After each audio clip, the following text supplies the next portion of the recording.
Meus amigos, o mundo está abrindo os olhos para os abusos de Alexandre de Moraes. Veículos internacionais como The Economist e The New Yorker estão denunciando o poder excessivo do ministro e o impacto direto disso na democracia brasileira.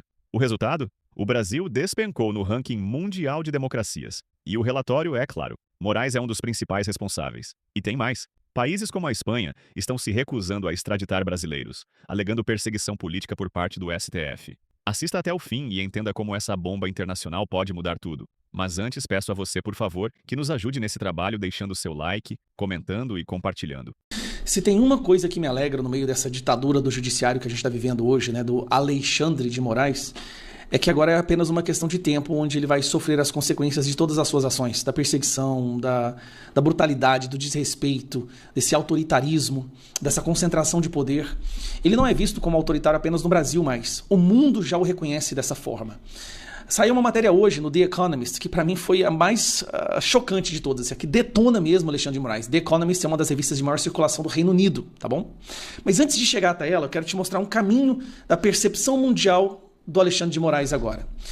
Esse aqui é o Index da Democracia que foi publicado esse ano sobre o ano de 2024. E nesse Index da Democracia, que também é uma composição da revista The Economist, aqui se faz uma análise de vários países e critérios muito bem definidos para saber se esses países estão se tornando mais democráticos ou menos democráticos. É uma forma, inclusive, né, é um relatório, um estudo para saber quais países o mundo deve estar antenado do ponto de vista de se transformar numa ditadura. O mundo não quer mais ditaduras, não quer mais regimes autoritários. Então esse indexador, feito pela The Economist e vários outros cientistas e analistas políticos, ele analisa vários critérios, né, bem objetivos, para falar, para dizer se um país ou não está correndo risco de se transformar numa ditadura. Tá? Dito isso, como você pode ver, os países em vermelho são países de regime autoritário. Você pode ver aqui, ó, Rússia, China, vários países da África. Aqui no Brasil, aqui nas Américas, nós temos aqui a Venezuela, tem Nicarágua, tem Cuba. Agora, o Brasil, que é esse aqui, ó, ele está aqui. Ele está a um passo de se tornar um regime híbrido. O que é híbrido? Que é meio democrático, mas meio ditadura. Está ali no meio termo. E por que ele está a um passo de se tornar um regime híbrido? Está aqui, ó.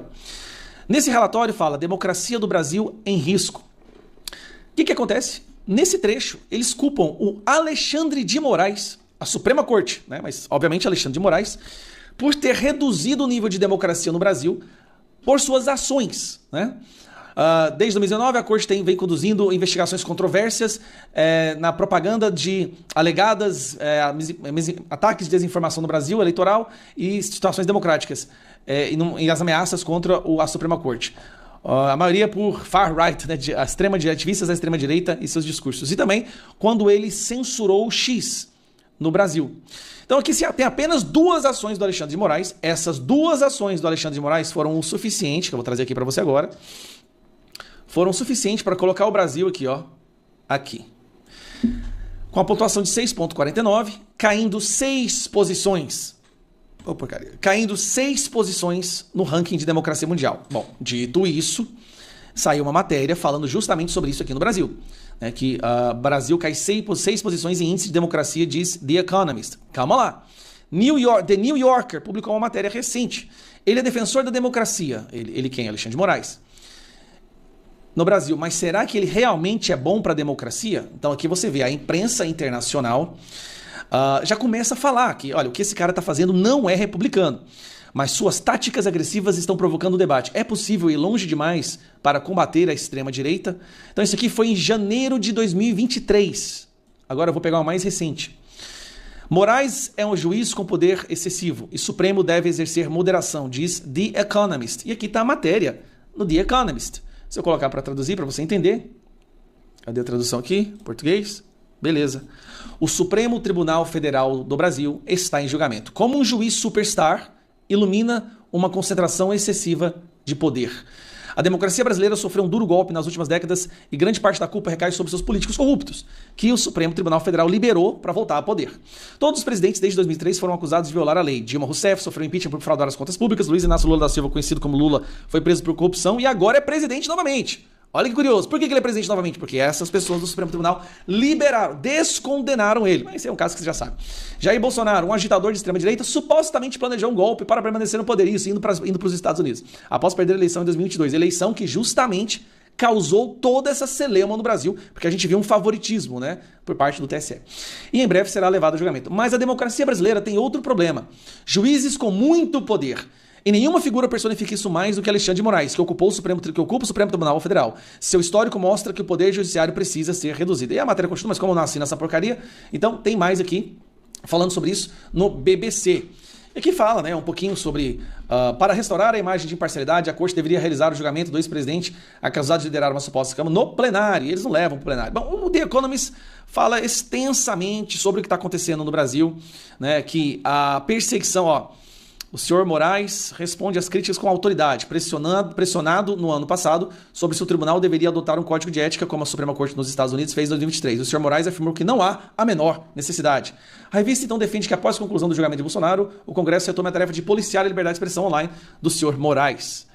Então assim, a revista atribui aos poderes e prestígio conquistados pela Suprema a perda de legitimidade do Executivo e aos impasses e escândalos nos quais o Congresso se viu atolado. Cara, o mundo inteiro reconhece que o Moraes é hoje um perigo para a democracia. O governo dos Estados Unidos já disse que o Moraes é um perigo para a democracia internacional. Aí tem o The Economist, The New York Times, Washington Post, Wall Street Journal, a imprensa internacional. Aí vem a Espanha recusando a extradição do Oswaldo Eustáquio por entender que o Alexandre de Moraes está fazendo uma perseguição política. Olha que loucura isso. Um juiz da Suprema Corte. Normalmente essas decisões de impedir extradições é juízes de primeira instância, que tem ali uma vendetta, uma perseguição pessoal. No caso que nós estamos falando agora, é um juiz da Suprema Corte brasileira que teve um pedido de extradição negado pela Suprema Corte espanhola por eles entenderem que é perseguição política.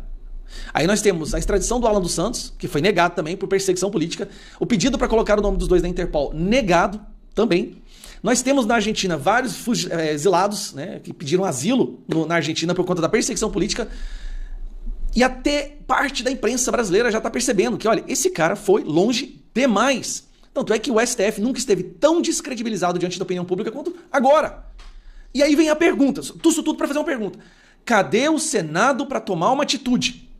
Não, ao invés disso, eles falam, não podemos fazer nada para não gerar uma crise institucional. Sabe o que é crise institucional? É fazer qualquer coisa que magoe a Suprema Corte. Se qualquer ação for tomada que eles não queiram, é uma crise institucional. Crise no Brasil agora é fazer algo que o STF não quer. Isso porque nós vivemos numa democracia plena e pungente.